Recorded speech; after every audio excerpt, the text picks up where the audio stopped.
Yo, what's up, everybody? Thank you for tuning in and welcome back to another episode of the Crypto Remora, where we come to you every week and talk all things crypto. Tonight is no exception. My name is Wes, and I am joined with, as always, Siri Crypto. What's up, Siri? What's up, man? How you doing? Doing good, brother. Doing good, man. Guys, tonight we're going to be diving into a topic that's been making a lot of waves recently, especially with the talk of FedCoin and more institutional players jumping into crypto. Also, we have WorldCoin and PayPal coming out with their new stablecoin. And we're going to talk about the one pro and the millions of cons that come around surrounding CBDCs and how they affect traditional finance and the way that we use DeFi applications.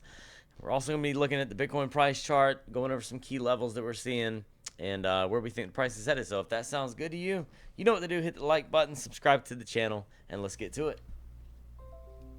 Siri, what's up, man? How you doing, brother? Nothing much, man. Just looking at where we're at here. It looks like for the greater part of 30 days, just been bottoming out at, where are we at, 28,000. Everybody's so sick of this level, 29. We've been going sideways since it's been pretty boring lately, man. July 24th. So, I'm not going to try to overanalyze these markets right now. I said for 6 months, if they wanted to drag it out, go sideways, they could. As far as my down price target, I'm looking at 27,500. My up price target is 33,000. That hasn't changed. It's been the same since last week before. But my super bullish target will be 37,000 on Bitcoin. And my super bearish is 24,000. So if you take the averages from all that, what do you end up with? Sideways. So I say sideways with a potential breakout to 33,000. Until we get above that 33, I don't see a whole lot of movement. Now, could things change with the ETF getting approved? Sure. If Kathy Wood's ETF comes out and gets approved. Yeah, that's tomorrow, right? Yeah, I don't think that's going to happen. I think it'll get delayed. And then, like you were talking about earlier, I think if we get Larry Fink, if Daddy steps in and says, well, I'm ready, if Fink slaps Gary on the butt and says, all right, let's go, then I think you'll see that $37,000 Bitcoin within 24 hours, because that's just the way it rolls. But, I'm not looking for that necessarily because I don't know what their plans are. We need to study them a little more, see exactly what Fink's up to. But what's your up? What's your down? Dude. So one thing that I've noticed, man, is, in the past month, Bitcoin hasn't really performed too well. We're down around about 3%. But if you look at the last 6 months, we're sitting around 36, 35% up in the green. Year to date, around 78, 75, anywhere between there at the time of recording. And then a year from now, a year ago, we're up 27.5%. At the time of recording. So we're heading in the right direction, and it feels good, man. Like, Bitcoin is at a critical level right now. So I'm definitely, keeping an eye on that. Lately, we've had this upward trend for the past 3 months. You can see it. We've hit, that 27. It went from like 24 to 27 to 30. And as long as we stay above that support level, I think that, we're looking good, man. So there is a lot of demand around 25,000. So a lot of people are buying at that level. A lot of people have limit orders placed there. So that alone, to me itself, is that line in the sand, man. As long as we stay above the $28,000, excuse me, the $25,000 level, man. I think we're doing good. We continue in that uptrend, and everything's good, man. So we have major resistance around 31K. If we get above that 31K, look for a retest on that resistance to use it as support. Flip it into support. If we fall below that 28K, then we're going to be meeting the bears at the 50-yard line, man, to defend that 25K. So we're above the 50, we're above the 200. We're in that bullish trend. The MACD is looking good, RSI is good. So yeah, I mean, I'm looking. It's a positive outlook, man. The upward direction is looking good, man. So I feel good about it. So sideways. Yeah, so we're going sideways for a little bit. So we'll wake up tomorrow. We'll be at 29K again for another week and a half. So basically, you're saying we're going sideways. Yeah, pretty much, guys. Yeah, I mean. Now, what's your super bullish? What's your super bullish if, let's say, Kathy Woods, let's say on the off chance it does get approved, what's your super bullish? Around 37? Or because that's where I'm at. No, I'm super bullish. Yeah. I'm gonna say like 41. I'll say 41, man. I think 41 is a good number, man, because it's almost like right there in between. It's almost at that like 0.618. Yeah, I think if we get approved, man, 41K. I think we're gonna go above 40K. Yeah, sure. I see that level. I see that 41,397 on Wednesday. We just gotta stay. The 20th of April. We gotta stay up.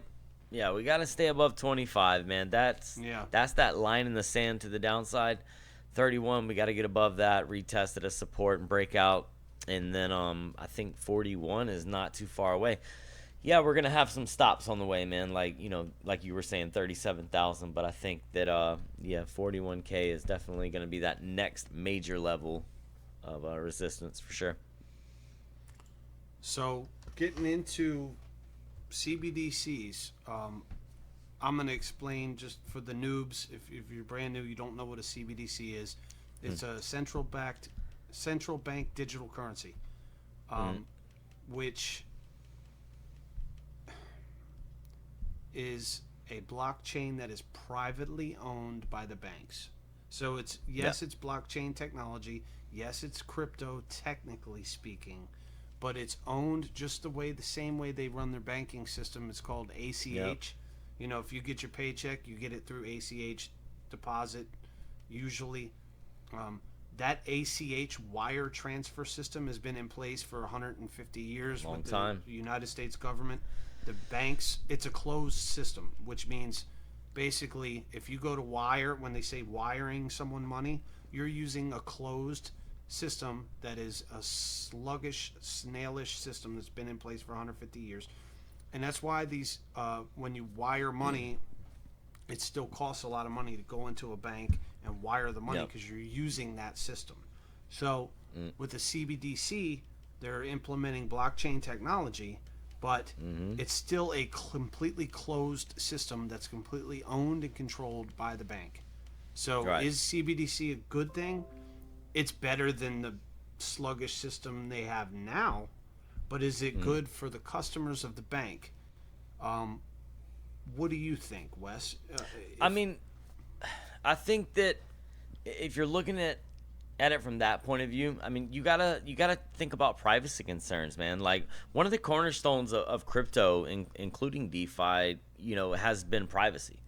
CBDCs, we're looking at a potential scenario where every transaction is monitored by the central bank or the government. And that's literally the antithesis of what we stand for, man, is privacy concerns, man. And it could compromise our privacy and like literally allowing central banks to infringe on our financial privacy, man. And I completely disagree with it, man. I think that there's more to it than a lot of people think. There's a small portion of the general population, including myself and Sierra, that understand what it really is.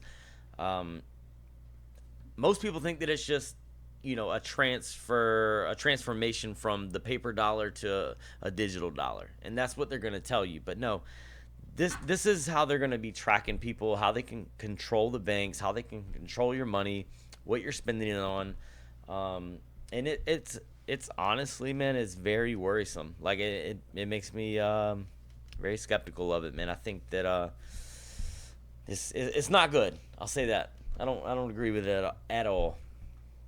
Yeah, I feel the same way you do about that, and just logically speaking, how they do it. If you want to know how they can do the things Wes is talking about, it's very simple. If you wire someone money from, let's say, you're in Florida and you're wiring someone in California some money, you walk into the bank branch. Excuse me. You talk to the teller.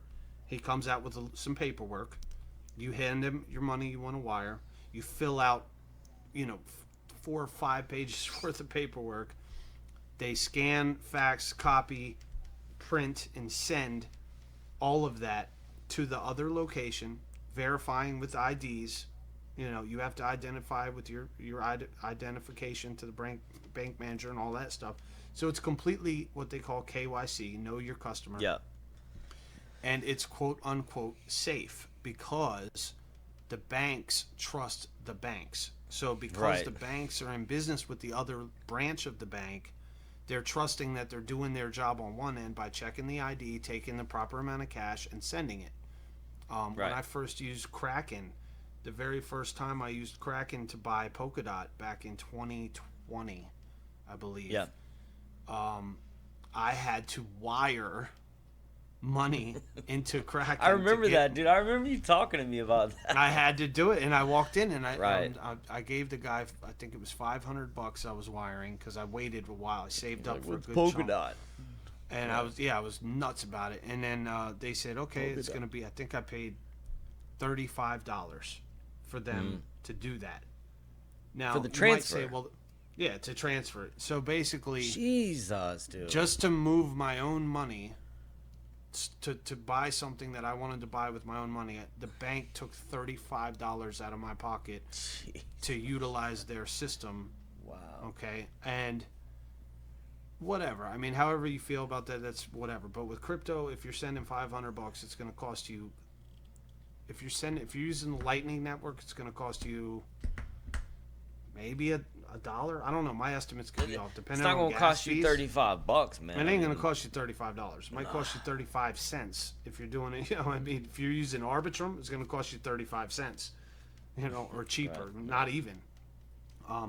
But yeah, the CBDC thing is basically replacing that system with blockchain technology, which means they're just upgrading their computers and their software. But now, if they want to hit a button and freeze Wes's account or freeze Nick's account or freeze your account, it's basically they can stop all transactions in or out. They can make your wallet is no longer your wallet. I mean, here's the thing. Having the physical cash in your pocket, unless the government comes to your house or the police come to your house and arrest you and take your cash and confiscate your cash, that's how they would have to do it with cash. With CBDC, if you have a central bank digital currency, you're using their system. So basically, if they decide one day that you're talking about something that they don't like, or if you're doing something they don't like, they can just push the button and stop your wallet from being able to use. Also, if you're trying to save money, let's say you want to save money. Well, if they're controlling the CBDC, they also have the ability in the software to say, nah, if you don't spend your money within, let's say, 30 days, it gets automatically, it's gone. You don't get it. And China's already doing that. You can look it up. You get, with their social credit scoring system, if you're eating things that are not right, that they don't approve of, you get penalized for that. You get points in the bad direction, or the good or bad direction. So they've got, I saw a video, they're in China at McDonald's, and they're eating McDonald's in the restaurant, and they're sitting on an exercise bike. So it's like, you're eating McDonald's, but because you're kind of pedaling this exercise bike in the restaurant, you're not being lazy, so therefore it balances the calories out. I mean, I can't even. I mean, I'm dude, not even dwell on that. Yeah, I mean the aspect, is the centralization of control, man. Like I don't with think it'll DeFi, get that far in the U.S., but I hope it not, does man. have Like, the potential. but for real, man, like, CBDCs, we've championed this, the financial sovereignty and the autonomy. CBDCs would literally mean putting the power back into the hands of central authorities, man, and that goes against the ethos of the crypto community, man. This is what we've been against since the very beginning. Blockchain, it's an incredible leap forward, dude, in the tech world, and I think it's great, but it does not mean it's decentralized. Just because it's a blockchain based protocol does not mean it's decentralized at all. You can use blockchain in a centralized environment and a decentralized environment. So it really depends on the framework. And something that comes to mind when I think about that is Coinbase and Crypto.com. Like they've made these, they're centralized. They have their platform where you can go on there, you KYC and you buy crypto, but then they have their decentralized wallets, right? So I'm thinking that this is the route that the banks are going to go, man. That they're going to kind of tie those two in together. Yeah, like you can have the off and on ramp here on our centralized platform where we're backed by the banking system and you have you're covered, if something happens to your money. But then they're going to tie that into their own wallet, like the JP wallet or something. You know what I mean? Like they're going to tie all these things in together, and they realize that this is where the money's at. This is where the fees add up. This is what happens. And I wouldn't be surprised, man, honestly, dude, if they came out with their own blockchain, dude. Like for real, man, because this is the direction that they're going in. And I'm just curious, like, what do you think happens to the stable coins, USDT, USDC, if the JP coin comes out and they start overtaking these DeFi platforms? Like, what do you think happens, man? Because I know USDT and USDC holds up a lot of these platforms, man. A lot of these decentralized platforms are held up by USDC, by USDT. So what if JP Morgan comes in, offers their own stablecoin, and then they implement that in a decentralized framework? How do you think that affects USDC and Tether and projects like that? I actually think that they're privatizing the innovative part of the stable coins. So what I think they're doing is they're allowing the government is sitting back right now, allowing all these companies to compete. Circle, which is Circle owns USDC. You got Tether, and they're God only knows all the stuff Tether's been through. Now you got PayPal saying, "Oh, wait a minute, don't forget about us." What's happening with PayPal is PayPal sees the writing on the wall. PayPal does not want to get blockbustered. They realize that if they don't get into crypto, they're going to get steamrolled. They're going to be done. Correct. They're going to be finished because there's no use case for them anymore. So what you're seeing right now is the race of all these companies competing to say, oh, look, we've got the best stable coin, right? So to me, in the end, if a dollar equals a dollar, right, and that's the only point of a stable coin is to make the crypto to where it's not volatile like Bitcoin or Ethereum. Yes. A stable coin is just meant if, let's say you have $500 worth of Ethereum, but the price of Ethereum always goes up and down. Well, if you feel like the price of Ethereum is going to go down, then you want to take your $500 worth of Ethereum and you want to sell it and put it into a quote-unquote stable coin. So that way now you have $500 exactly, and then if price of Ethereum drops, you still retain the value of $500. I can see the use case for stable coins for that reason, but that's the only reason you need stable coins while dollars exist. So if you still have dollar bills, right? If there's still $1 and $20 and $5 bills, technically speaking, you don't need stable coins. I don't use them. I've used stable coins twice in the last 3 years. I don't use them because if I'm investing in ETH and I want to trade my Ethereum for a different coin, I just trade it for a different coin. I'm not saying they're pointless. I'm just saying that the use case for I can see how they look. I can see how people could look at them and say it's just a dollar. You know what I'm saying? Like, but I don't think they understand, the legs that hold it up. Yeah, it's got to It be really backed. depends on the design, man, and how they're used. You know what I mean? But I do think that from a DeFi standpoint, USDC, USDT, they offer those transactions with a degree of privacy and decentralization. And CBDCs, man, as Yeah. long as people study and understand what they are, then the privacy alone and the concerns for that central control might give that advantage to a lot of the privacy focused stablecoins like USDC and USDT. But I personally do. I like USDC. If you're asking which one's I my like it. favorite out of all of them, I like USDC the best. Yeah, I like USDC, but most people don't even really understand, man, that USDC was created by Circle. Um, but it has a lot more to do than, oh, this is backed by Circle. Like the framework, it has a lot to do with it, man. How it was created, what you can use it for. But I'm concerned about J.P. Morgan or any of these other big institutions coming in and putting like a squeeze on the DeFi platforms that already exist. You know what I mean? Like, Yeah. what's the potential for the CBDCs to compete with the already existing decentralized frameworks that we're already using right now? And I think that's something that's worth paying attention to for sure. Yeah, I think again that's where the government needs to step in and say, okay, if they figured out the tech, USD's figured out a way to have $1 backing $1 for every stable coin that exists. There's $1 in the bank that backs it up. Let's keep it simple. Yeah. For every dollar you're allowed to have on the network on the blockchain, $1 has to be in the bank, and it has to be proven. They have to be able to audit it and track it. Now, the first company to do that wins. If USDC is doing it better than Tether, then there is no more longer a need for Tether. Then people say, oh, well, then the whole market will collapse because you can't get rid of Tether. Well, does that mean that there's nefarious stuff going on in crypto? Right. Absolutely, it does. Absolutely, it does.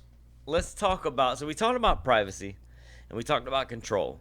So let's move on to the innovation part of it. So CBDCs, in my head, I feel like they could really stifle, the creativity and ingenuity that's fueled the growth of DeFi for so long. And with governments entering the scene, like there's a chance that some developers, from a developer standpoint, they might lose the drive to push the boundaries that they've been doing for so long and come up with different solutions. Like, do you think CBDCs are going to be, you think it's going to kind of make developers take a step back because, you know what I mean? Like they're integrating CBDCs and the institutions are coming out with their own privacy or, their own tokens. Like, do you think this is going to affect anyone from a development standpoint?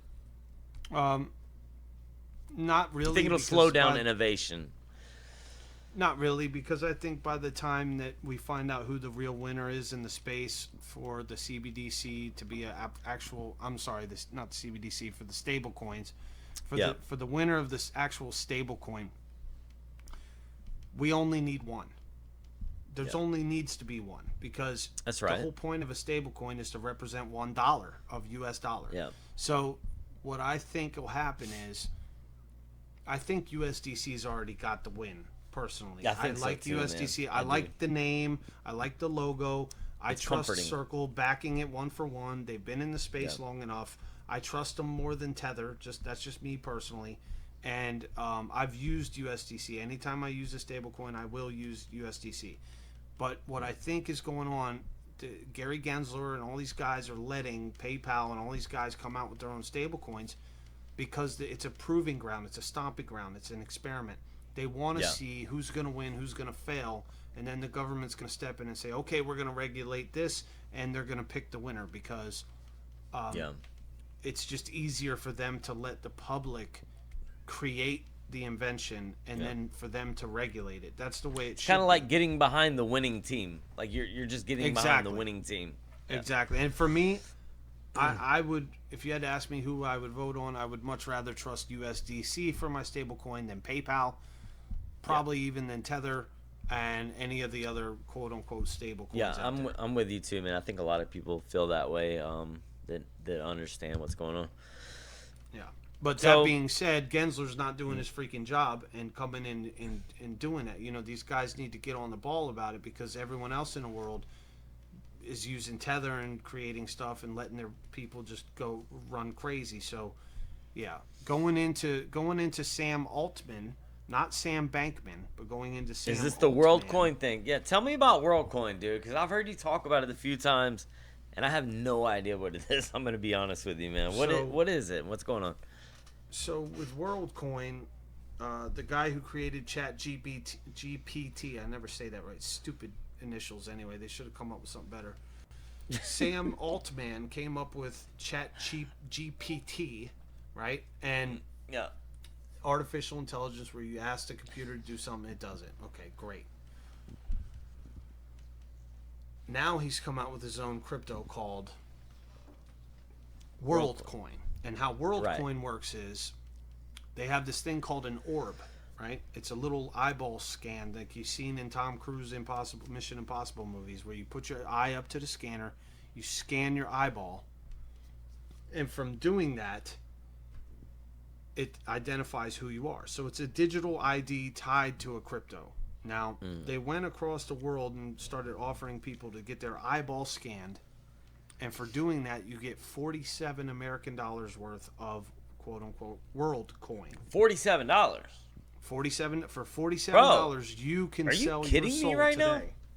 Really? Yeah, that's it. Is there a phone number or like do I need some? What do I need to do? You got to go stand in line. I saw videos yesterday where you got, I think it was like a half a mile long. These people are just sheep getting in line for $47. That's it. Oh, so I gotta go.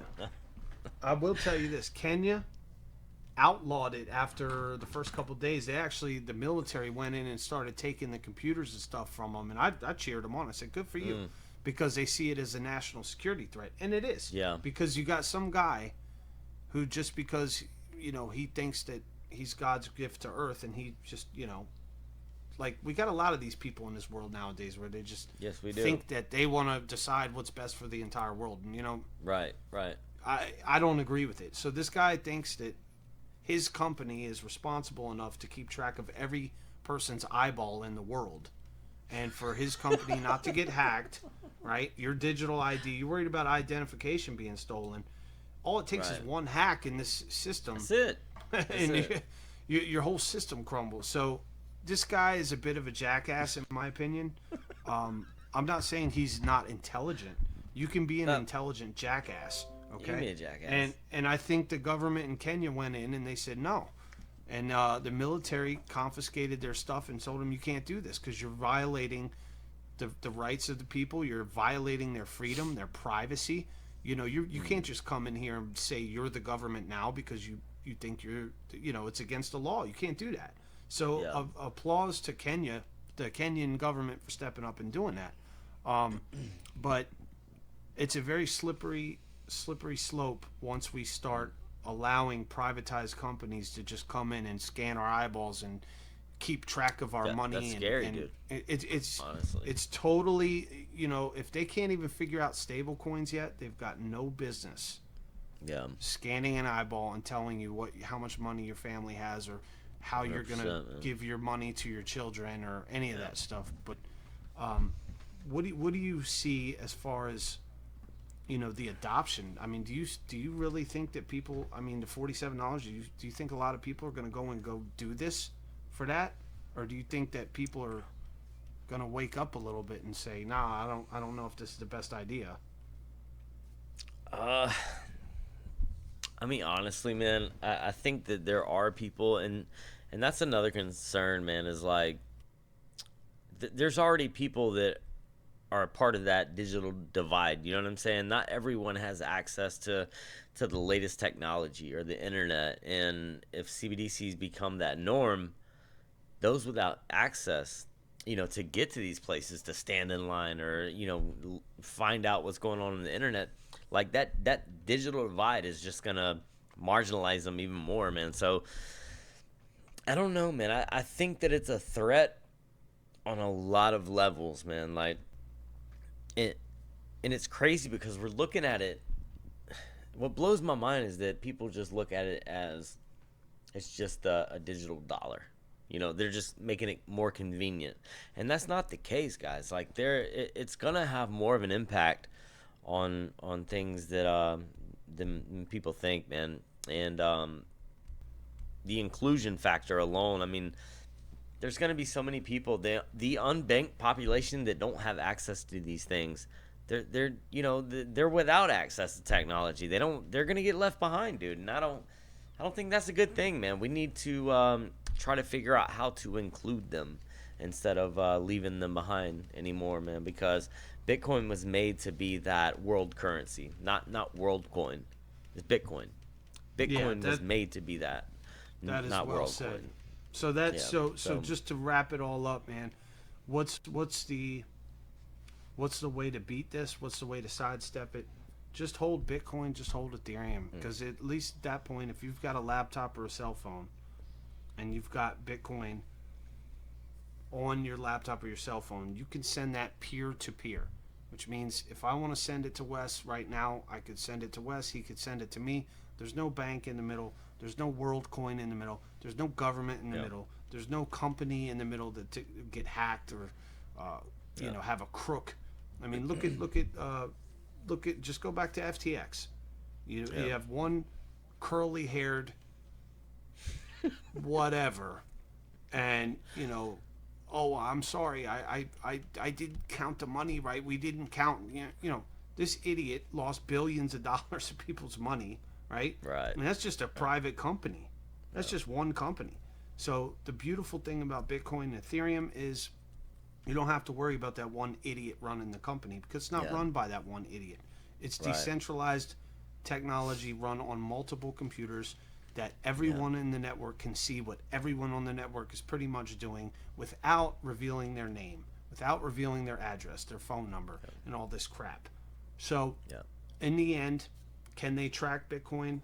Absolutely. They can track it. Can they find out who you are? If they find out who created the wallet and go on the network and all that, yes. At the end of the day, it's still somewhat trackable by governments. Let's not lie. But it's still better only because than CBDC. Yeah. Only because that off and on ramp, man. Like, the off and on ramp is where they would If it track wasn't for it, the off and on ramp, and like I was talking about earlier, man, Coinbase and Crypto.com, dude, they're positioning themselves to be that off and on ramp, but also offer that decentralization with a wallet. But I mean, guys, I can't stress enough, man. Like, please learn what CBDCs are. Please learn what where we're headed as far as this goes, and stay the hell away from honestly.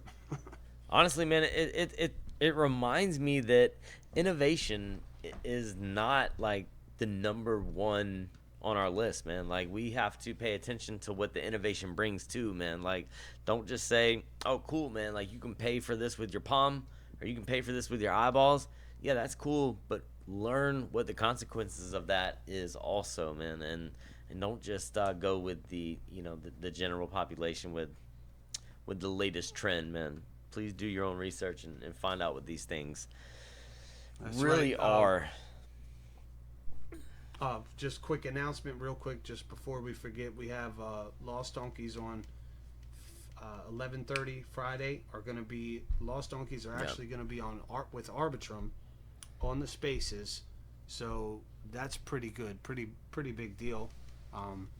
Excited for that. We'll be sitting in on that, and I got my battle flies. I won a couple of battle flies from Hot Tub. Shout out to Hot Tub. And that's going to be cool. Pew. Now I'll be able to get in there with you guys. And pew pew flat. Madski's coming on with us Monday morning. Is that right? Yeah. We're going to be discussing season 2 of the Gainlings Monday morning. Yep. And was there any other announcements that you could think of? I'm leaving out. I think that's it, dude. I think that's it. I think that's all, man. Like I'm leaving something else out, but I know. I'm sure we are. Guys, thank you so much for tuning in, man. Much love to you guys. Much love to the Arbonauts. Until next time, peace out.